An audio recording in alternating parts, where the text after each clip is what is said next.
8:47 de la mañana, estamos completamente en vivo. Yo les pido a toda nuestra audiencia que por favor presten la mayor atención posible, porque vamos a hablar ya y a responder todas las preguntas de las personas que han hecho sobre el tema de cuándo se manifiesta la demencia senil o el Alzheimer. Por eso lo estábamos dejando para este momento. Aquiles Salas Jiménez, internista geriatra, director del Centro de Atención Integral del Adulto Mayor La Ponderosa. Quiero leer el currículum del doctor, bueno, porque hay que darle el mérito a quien mérito merece, además, quien ha estudiado sobre este tema y nos va a hablar muy bien sobre todo lo que tiene que ver con la atención, el cuidado de las enfermedades, sobre todo demencia senil, Alzheimer, que se manifiestan usualmente en el adulto mayor, pero sabemos, y así lo dijo la directora originalmente, María Edith Anselmi, que hay una demencia senil o un Alzheimer precoz, y hay una pregunta que nos han hecho reiterativamente sobre este tema. Aquiles Salas Jiménez fue presidente del Centro Médico de Caracas, miembro del Grupo de la Investigación de las Demencias 1066 de la Universidad de Londres, director del Instituto Nacional de Geriatría y Gerontología, médico del American College of Physicians. También es director y profesor de la Escuela de Medicina Luis Racetti, coordinador de la Unidad de Investigación del Envejecimiento del Hospital Universitario de Caracas. O sea, gracias por estar aquí. Yo digo, o sea, tremendo currículum. Muchas gracias. Qué honor tenerlo aquí.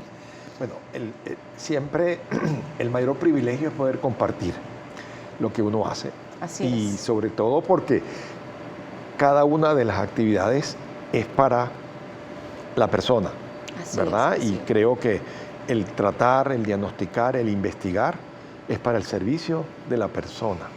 Doctor, ¿se puede llegar a una vejez, yo le llamo saludable, y yo le llamo digna? Yo no quiero decir que quien no tenga ciertas condiciones no es digno de, ojo, sino que cuando uno dice digno, bueno, que uno pueda tener lo que estar en un sitio tranquilo, si no es en su casa, si me van a llevar a un centro de cuidado, si estoy en mi casa, doctor, que yo diga, bueno, llegué a mi vejez plenamente. ¿Cómo se llega, doctor? Mire, absolutamente el envejecimiento, por llamarlo así, el crecimiento cronológico de nuestra edad, va acompañado de cambios biológicos, obviamente, y todos los vivimos y los sentimos. Ahora bien, la vejez saludable tiene que ser una meta. Digamos, hay formas de llevar una vida saludable, aún teniendo problemas de enfermedades. Creo que es importante, Sí, claro. porque a veces creemos que tiene tal cosa, tiene tal enfermedad mi mamá, mi papá, mi abuelo, y ya se bajaron todos los switches. Yo siempre pongo y lo hago en extremo cuando se tiene demencia. Yo siempre, cuando hacemos un diagnóstico de demencia, que es el área de mayor investigación y de mayor preocupación en la persona mayor y en su familia, yo les digo, aun cuando haya un diagnóstico, no se han perdido ni se han bajado todos los switches. Similar, no se han perdido todas las funciones, tanto desde el punto de vista físico como desde el punto de vista afectivo. Entonces, si la meta es siempre en cada uno de nosotros que cada etapa de la vida y que el ser humano merece respeto y dignidad, siempre hay que tenerlo como una meta. Entonces, aún en personas que han tenido estos problemas de deterioro, de pérdida progresiva, mantienen ellos su percepción con el medio ambiente y perciben mucho el afecto y el cariño y la expresión de cuidado de las personas. Entonces, la pregunta es, ¿se puede llegar saludable? Sí. ¿Se debe ser digno o se debe respetar la dignidad de la persona aún con pérdidas importantes, como es el caso del deterioro que ocurre con la demencia, especialmente con la demencia Alzheimer? Sí, debe respetarse esa dignidad en todo orden. Y eso es con estructura, con aprendizaje, que yo siempre le digo a la familia, es un aprendizaje con lágrimas negras, con lágrimas de dolor. ¿Por qué? Realmente se resiente la pérdida de ese patrón de vida del ser humano, nuestro padre, nuestro hermano, nuestro abuelo, se pierde el patrón en toda su extensión. Pero también debe existir alrededor de ese pensamiento todo lo que esa persona en su condición de vida existió y vivió y compartió y produjo amor, produjo una familia, produjo bienes, etc. Entonces, el concepto, digamos, quizás la palabra que lo define es vivir con dignidad, aún en esos extremos, es y tiene que ser una responsabilidad de la familia y de los profesionales o trabajadores alrededor de una persona. Por eso existe, pues, recomendaciones y formas de vida dentro del hogar y otros cuando se decide o se necesita o se requiere llevarlo a un sitio de atención. Importante lo que dice, doctor, porque a veces, no sé, antes de COVID, yo les llamo, porque después de COVID yo sé que nos va a dejar mejores seres humanos, menos, vamos a hablar menos, vamos a estar menos atentos de la vida del otro. Pero siempre escucho o escuchaba cuando la gente decía, es que lo abandonaron en una casa hogar, o lo abandonaron en un centro de atención. Y resulta que yo tuve a mi abuela que tuvo sus últimos años de vida, pasó en un centro de atención donde había solo adultos mayores, y definitivamente fue la mejor elección que hizo mi papá. Bueno, mi papá hijo único y tal, pero tú te das cuenta que está en la misma población y tú dices, tú no lo abandonas porque también te genera culpa. Claro. Y se lo tienes abandonado, pero no es así. Es una decisión muy difícil a la familia el llevarlo a otro ambiente. Por eso es responsable, digamos, ofrecer ese ambiente que es donde tú mismo quisieras estar a su momento. Por eso ayudar a la familia en esa toma de decisión tiene que ser también obligación del profesional que está al lado de esa familia, como médico tratante, como psicólogo, como terapeuta. Siempre, digamos, la oferta debe ser, y de hecho en el mundo entero se han desarrollado centros de diverso orden de atención de personas mayores.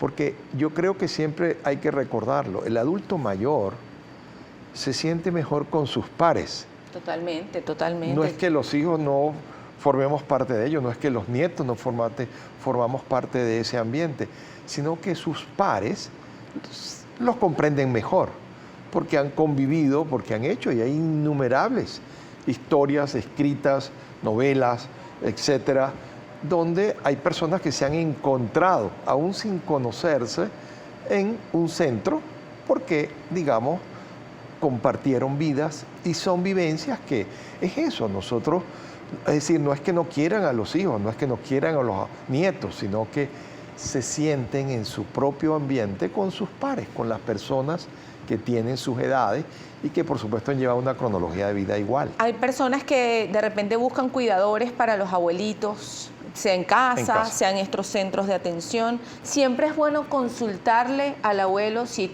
está, por supuesto, Sí, en su sana comprensión de su toma de decisión, decir, ¿te sientes bien con esta persona? Claro. ¿No te sientes bien? Escucharlo, Sí. porque dicen a veces, ni los niños ni los abuelitos dicen mentira. Entonces a veces si el abuelito Claro. dice, mira, no me trata bien o no me siento bien con esta persona, prestarle atención Sí. también. Claro, siempre el concepto, y que se decía pues Edith al comienzo, la persona mayor requiere asistencia, atención, porque se pierden habilidades físicas sin necesariamente tener demencia. Y pues una persona mayor puede, digamos, tener ayudantes, asistentes, cuidadores. Y la familia debe escoger bien a ese cuidador. Ese cuidador tiene que tener la responsabilidad de educarse y formarse para acompañar a una persona mayor. Y por eso, pues, la efectividad que tenga sobre el cuidado va a tener una empatía con esa persona mayor. Hay veces que tienen acompañantes que han vivido mucho tiempo con ellos. Otras veces es el cambio en condiciones de enfermedad. Es allí donde hay dificultades a veces porque esa persona que tiene demencia no necesariamente tiene la capacidad de racionalizar si esa persona le está haciendo las cosas bien o no. Porque muchas veces los rasgos de personalidad se pierden o se enfatizan.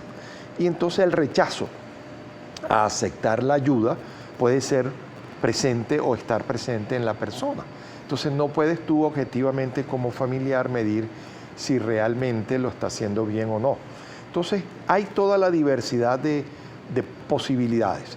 La persona mayor pues puede tener alguna enfermedad, y sobre todo en las demencias, que le haga no racionalizar del todo o tener ideas fijas con esta persona que lo cuida, y entonces empiezan las disputas, que me roba, que no me da la comida, etcétera, y empieza la familia a dudar de esa situación. Doctor, al inicio del programa estábamos hablando que desde el centro, desde el Hogar La Ponderosa, atienden al adulto mayor con enfermedades, con demencia senil y con Alzheimer. Correcto. Hay muchas preguntas que nos hace la audiencia con respecto a cuáles son estas primeras manifestaciones que una persona empieza a presentar que con demencia senil o con Alzheimer, o si la demencia senil es el camino hacia el Alzheimer también, eso lo puede responder usted.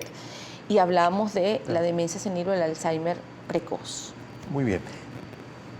Lo más importante es que conceptualmente el término demencia es lo que abarca todas las causas en una persona a cualquier edad que perturba su desempeño y su capacidad intelectual.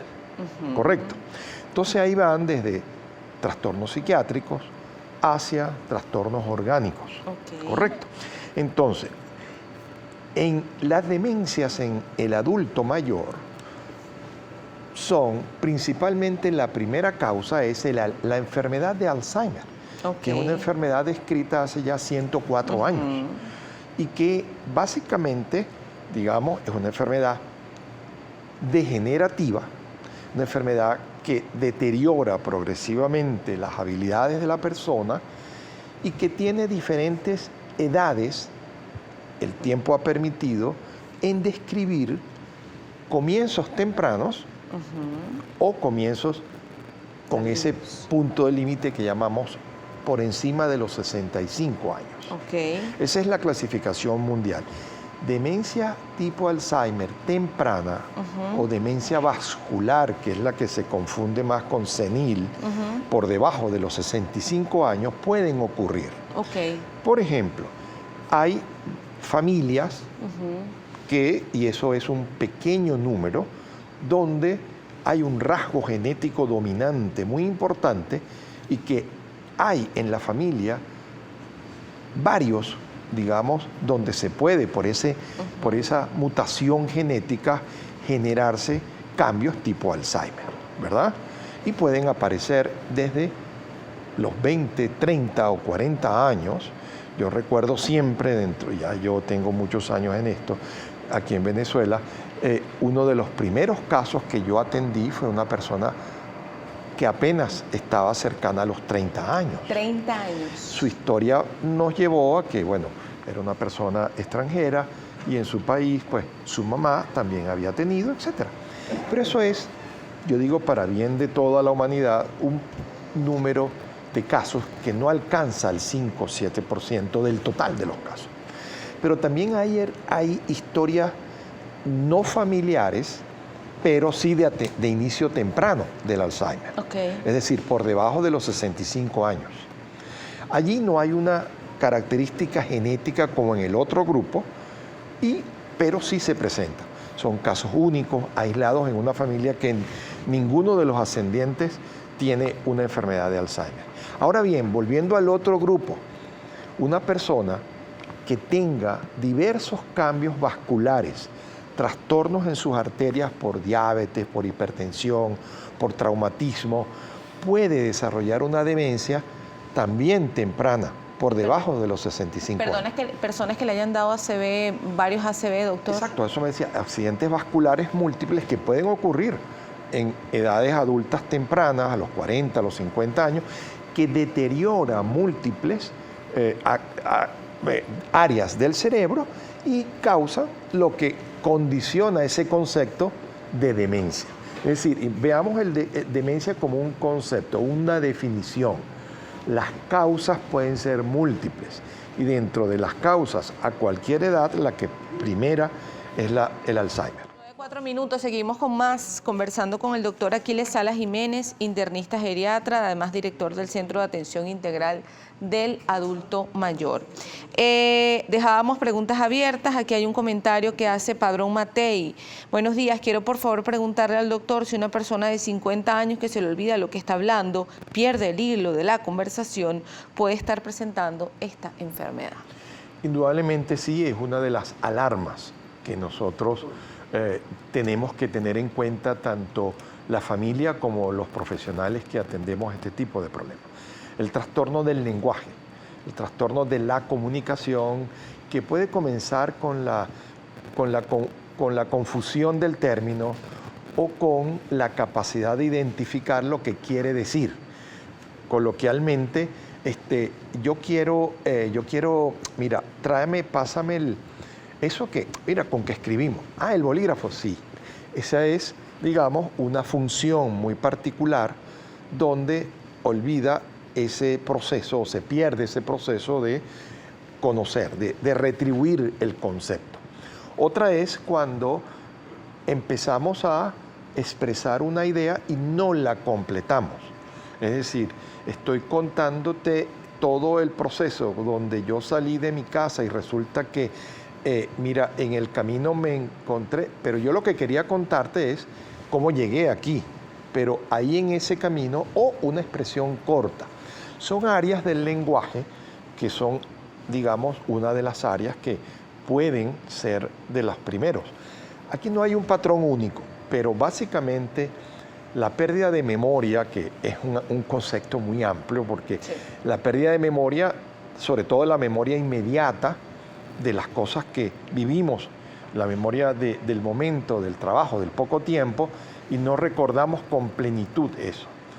El olvido del objeto. Oye, una cosa es, digamos, olvidarnos dónde dejamos las llaves, y otra es que no tenemos idea de cómo nominar el llavero con las llaves. Eso es interesante porque a veces uno tiene casos cercanos. Yo tengo un caso cercano, dice, la broma esa de la broma de la broma. Y correcto, yo digo, ¿cómo se llama la broma? Correcto. La broma se llama bolígrafo, se llama teléfono, se llama aparato, se llama... Dime qué significa. Eso es un cambio muy importante a tomar en cuenta en esta enfermedad que, repito, y allí caemos en el concepto, el diagnóstico de estas enfermedades requiere de un interrogatorio muy importante de la persona y de la familia. Nunca debemos ver a una persona sola, que vaya sola a su consultorio. Debemos verlo con alguien, porque los cambios la mayoría de las veces la persona los aminora o los niega. Y es el familiar el que ve la evolución, que es el otro hecho clínico. Cómo esto ha ido presentándose en el tiempo, la cronología de los síntomas, la profundización de los cambios en la memoria y en los comportamientos. Doctor, pérdida de esas habilidades, la persona que, oye, pero nosotros íbamos los sábados, todos los hijos y los nietos, y mi mamá se fajaba, pero es que ahora no quiere, o el arroz que preparaba es distinto, o hay que decirle, mamá, antes se pierde iniciativa y habilidad de construir cosas. ¿Y eso se puede recuperar? Si mamá hace el arroz rico o la costumbre de... Al identificarlo tempranamente, el estímulo es hacia la iniciativa. Lo puede hacer, pero pierde la secuencia si no hay un estímulo, o no tiene la iniciativa para hacerlo. Okay. Entonces, la estimulación a la familia, al acompañante, mira, ok, dile a tu mamá, vamos a preparar el arroz para que tú veas que se faja y lo hace. Entonces, esas cosas son los que ayudan.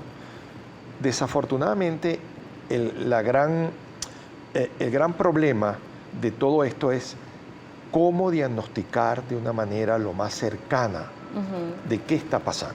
Hasta ahora, en el mundo hay la historia clínica, es decir, la habilidad del profesional que está evaluando los síntomas, hay valoraciones importantes que nos da el estudio neuropsicológico, que los tenemos aquí profesionales muy bien preparados para ello, que a través de pruebas objetivas nos define varias áreas que pueden estar comprometidas. La imagen, la resonancia magnética, con algunas aplicaciones importantes las tenemos. No tenemos una prueba de sangre todavía, pero yo creo que hace 2 o 3 semanas se leyó algo que va a venir. Como también la probabilidad, y esto es importante que empecemos a divulgarlo, de que ya se ha sometido a aprobación por la FDA de la primera droga posible de realmente tratar y contener la progresión. Desde el año pasado lo están anunciando, pero quizás también con esto del COVID que ha abordado todos los eventos, pero ya las noticias tenemos que se ha sometido por primera vez para tratar, por supuesto, a personas predispuestas, por lo tanto deben estudiarse no solo el antecedente familiar, sino las pruebas diagnósticas a la mano, y a las personas que se diagnostiquen en etapas iniciales. De ahí nuestro compromiso como profesionales de afinar al máximo el diagnóstico probable para, en el evento de que tengamos esta droga en este año o en el próximo año, esas personas se beneficien de una enfermedad que puede ya ser, digamos, contenida en su principio y no este ciclo devastador en sus funciones que vemos en el curso de los años. Y algunas actividades que pudiéramos ir haciendo nosotros, porque si realmente, como usted lo dice, enfermedades, o la enfermedad de demencia senil, se pudiera presentar a temprana edad, sí. ¿Hay algunas características distintas a lo que pudiera manifestar una persona en edad adulta?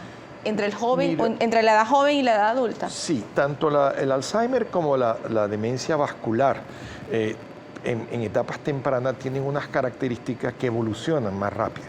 Los síntomas son como más acelerados y más pronunciados en corto tiempo. Entonces, realmente es muy importante que tanto para la enfermedad de Alzheimer como para la demencia vascular, que es el término para la demencia que se identificábamos antes como senil, porque ya vemos que se puede presentar en etapas no seniles. En Inglaterra, desde hace ya 7 años, se empezó un programa de educación de salud pública a la población que debemos tenerla y la hemos estado promocionando siempre. Lo que es bueno para tu cerebro también es bueno para tu corazón. Es decir, el corazón, ya sabemos que se enferma sus coronarias, sus arterias importantes se enferman por falta de ejercicio, por colesterol alto, por azúcar no bien controlada, por obesidad, por hipertensión, para mencionar algunas. Todas esas enfermedades también benefician el cerebro. Pero además, en la protección del cerebro hay que agregar otros aspectos que pueden ser beneficiosos también para tu corazón. La disminución del estrés, el manejo de la ansiedad y la depresión de una mejor manera, el comprometerse en actividades intelectuales, más allá del trabajo, porque esa es otra de las cosas. Nos concentramos en el desarrollo de nuestra actividad profesional, pero lo que es la recreación, la interacción social, el hacer y conectarse con los amigos, y no solamente por el WhatsApp, sino directamente. El tener actividades de lectura, de aprovechar si nos gusta el teatro, el cine, pero no solamente aprovecharlo, sino comentarlo. Mire, vi la película tal, describirla. Grupos de interacción social, de que se reúnan pues periódicamente cuando el COVID no los permita nuevamente. 9:15 minutos, la última parte de nuestro programa, hablando con el doctor Aquiles Salas Jiménez, internista geriatra. Aquí teníamos una pregunta abierta. que habíamos dejado por acá. Es normal que un abuelito que tiene 77 años te cuente siempre los mismos cuentos, aunque sean agradables, pero siempre son los mismos. Y no solo 77, quizás menos, quizás más años. O después. Sí, es muy común el repetir algunas cosas. ¿Es muestra de algún fallo? Sí. Lo otro importante que hay que expresar, que el diagnóstico de Alzheimer o de demencia senil no es un diagnóstico, digamos, que esté comprendido en un solo hecho. Es decir, no se diagnostica un Alzheimer o una demencia senil con una entrevista y con una resonancia, no. Es una valoración integral. Es la reunión de criterios que expresan fallos funcionales y fallos de índole, digamos, cognitivo en la persona. Es decir, es un diagnóstico complejo y difícil antes de etiquetar, porque es otra cosa que no se... Estigmatizar a una persona puede ser lo que causemos. Por eso hay que tener mucho cuidado. Primero con hacer un diagnóstico adecuado, identificar cuál es el problema.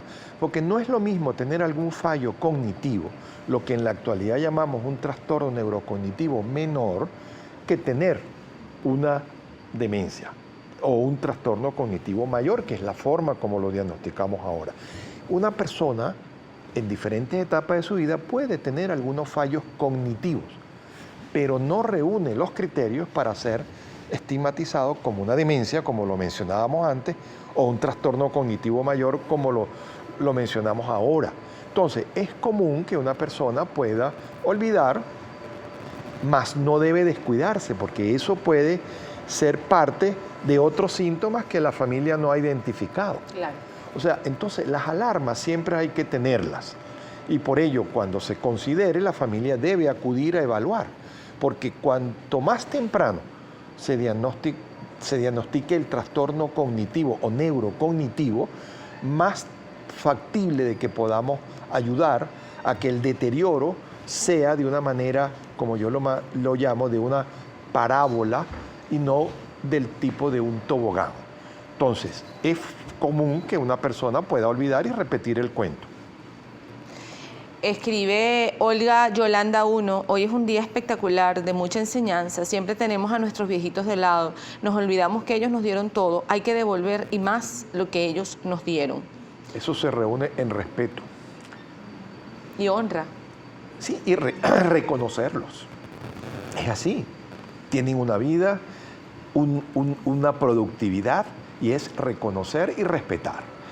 Pienso pues que esa tiene que ser la meta en cada familia y en cada grupo profesional que interactúe con la persona mayor. Y esto me da pie a la pregunta, doctor, de la soledad en el adulto mayor. A veces se consiguen, y una vez, hice un programa una vez, recuerdo, hablábamos del síndrome del nido vacío. Sí. Cuando quizás el adulto ya queda solito en casa, sea porque el último hijo, el que quedaba con él, ya no vive con él, se fue del país, se casó, se quiso independizar y empiezan a sentir esa emoción, ¿no?, de lo que significa la consecuencia de sentirse abandonados. Claro, eso es el aislamiento. El aislamiento es de verdad uno de los, llamamos nosotros, disparadores de los trastornos cognitivos, de la depresión y por ende de la demencia. Hay una relación muy cercana entre aislamiento, soledad, depresión y demencia, bien sea pues en cualquiera de los conceptos y causas que hemos visto. Pienso que obviamente por eso en el mundo entero las comunidades, las sociedades se van reuniendo para crear la mejor condición de vida para el adulto mayor, bien sea en su hogar o en hogares sustitutos, llamémoslos así, que son estos centros que se deben formar. El aislamiento social tiene que ser siempre muy bien vigilado por la familia, por la cercanía. Se pierden amigos, se pierde familia, se pierden dentro de ese marco actividades que la persona, se pierden rutinas. Entonces yo creo que educar para que ese aislamiento y llamar la atención sobre ese aislamiento, pues obviamente no sea permanente, no haya esa soledad que lleva a la carencia de actividad, a la carencia pues de iniciativa y exacerba los trastornos cognitivos subyacentes que ya están en el cerebro de la persona y aparecen los cuadros de demencia. En el caso de la familia, ¿y cuál es la recomendación que usted nos puede dar a quienes tenemos familiares mayores y de repente empezamos a observarlos que ya no son los mismos? Sí. Ya papá dice, ya no tengo la misma fuerza que antes, ya a veces ya me canso más, o mamá lo dice. Entonces también a veces uno piensa en el adulto mayor, pero quizás no piensas en los que no somos tan mayores. Claro. No, yo creo que es muy importante reconocer el grado de actividad física e intelectual que somos capaces, porque cronológicamente y biológicamente se van creando dificultades para obviamente no poder tener y hacer las mismas actividades ni físicas ni intelectuales. Ambas cosas pues tienen rango dependiendo de la experiencia y de la capacidad que cada individuo haya alcanzado. Nosotros vemos personas, profesores, digamos que en edades extremas se han mantenido. Todos tenemos la visión del doctor Convit. Tenemos muchos otros ejemplos pero en esa escala hay que entender que hay, y nosotros como familia tenemos que estar al tanto de qué es, hasta dónde esa actividad física o intelectual le estamos exigiendo y hacérselo ver al familiar, hacérselo ver al abuelo o al papá. Padrón Matei dice, saludos al doctor y dale las gracias por favor por estar en tu programa para darnos la orientación a todos los que esperamos tu programa los fines de semana. Gracias. Siempre la orden. Freddy 7676, cuando detectamos algún inicio de la enfermedad, ¿cuál sería el especialista al que debemos acudir para descartar o anticiparnos para preparar al entorno familiar? Gracias y Dios bendiga a tu equipo y a los invitados. Bueno, ese es un punto muy importante. Yo siempre lo identifico y le digo, quien debe evaluar estos problemas es quien está capacitado y preparado para dar una orientación clara. Digamos, desde el punto de vista profesional, hay neurólogos preparados, psiquiatras preparados, internistas, geriatras preparados como profesionales médicos.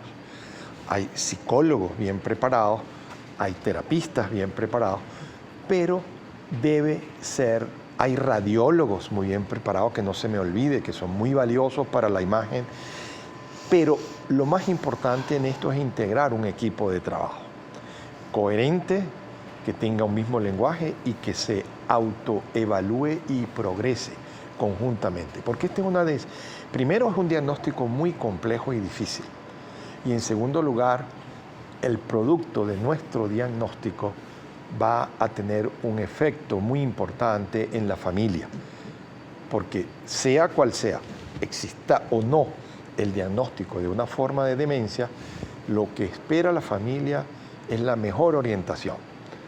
Y por supuesto tiene que ser bien evaluado y bien meditada ese diagnóstico que se emita. Carmen se inspira, escribe, si la persona vive sola y no quiere salir de su casa, ¿es recomendable llevársela a la fuerza? Oye, mira, es difícil dar una respuesta. La persuasión tiene múltiples formas de hacerse, pero obligar o llevar a la fuerza a una persona no es recomendable. Siempre creo, yo les digo a las familias cuando se presentan estas cosas, tiene que haber alguien en la familia o en las amistades que tenga un área de influencia en esa persona y que lo convenza. Identifíquenla. Porque bueno, los grupos humanos somos así. O sea, el papá o el abuelo o el tío tiene mayor o menor peso de influencia en alguna persona de la familia. Seguro que sí. Gilda Sucio escribe, ¿cierto que con los años las neuronas van disminuyendo y cómo podemos evitarla? Bueno, no entiendo del todo la pregunta. Las neuronas, digamos, son tantas que realmente no es fácil decir que vayan disminuyendo. Lo que puede reducirse o enfermarse o comprometerse son grupos neuronales que tienen funciones específicas. Pero, le repito, no todas las funciones cognitivas o funciones neuronales del cerebro se bajan todos los switches a la vez, ni en la misma intensidad. Gilda Susi vuelve a escribir, dice que tiene un tío que vive solo y por teléfono se le escucha muy bien, lúcido, pero cuando comienza a decir que le van a quitar la casa y se la pasa escuchando detrás de las paredes. Son síntomas importantes de idea fija, de manías, que son trastornos de comportamiento y conductuales que hay que atender. Doctor, 9:26, casi debemos despedir. Palabras finales, sobre todo recomendaciones. Bueno, realmente en primer lugar muchas gracias por A usted. este tipo de programa para la persona mayor son cada vez más útiles y necesarios. No entramos en el problema ahorita en relación al COVID, pero te puedo decir que la alarma que hay entre las personas mayores y el comportamiento hacia esa persona mayor es muy importante entre las familias.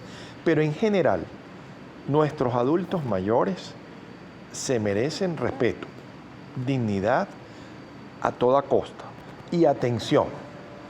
Y muchos de ellos son capaces de, aún con dificultades en sus funciones cognitivas, convivir e interactuar con sus familias y con sus amistades, y eso lo agradecen, porque muchas veces vemos pues y los ponemos en el rincón de atrás, con demencia o sin demencia. No, tienen que estar en la línea frontal, porque fueron ellos quienes nos dieron origen a nosotros. Entonces yo creo que la consideración siempre hacia ellos tiene que serlo. Comprender sus actitudes, reconocer sus fallas, reconocer sus posibilidades que se estén deteriorando y hacerlo lo más temprano posible, sobre todo en el área cognitiva.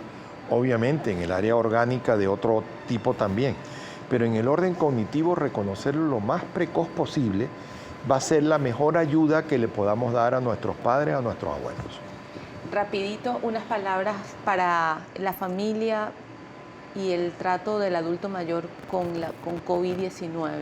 A veces no entienden mucho lo que Sí. o no lo quieren entender. El adulto mayor tiene que tener, es uno de los grupos definidos como de alto riesgo.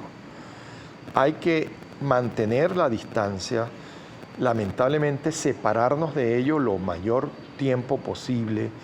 Si lo vamos a visitar, tiene que ser con cubiertos, lavarse bien las manos, por supuesto con distanciamiento. No quiere decir que podamos o no acercarnos a algo, pero igual como lo hacemos en los centros de atención, con mascarilla, con tapaboca, porque son de alto riesgo. Sí, sí.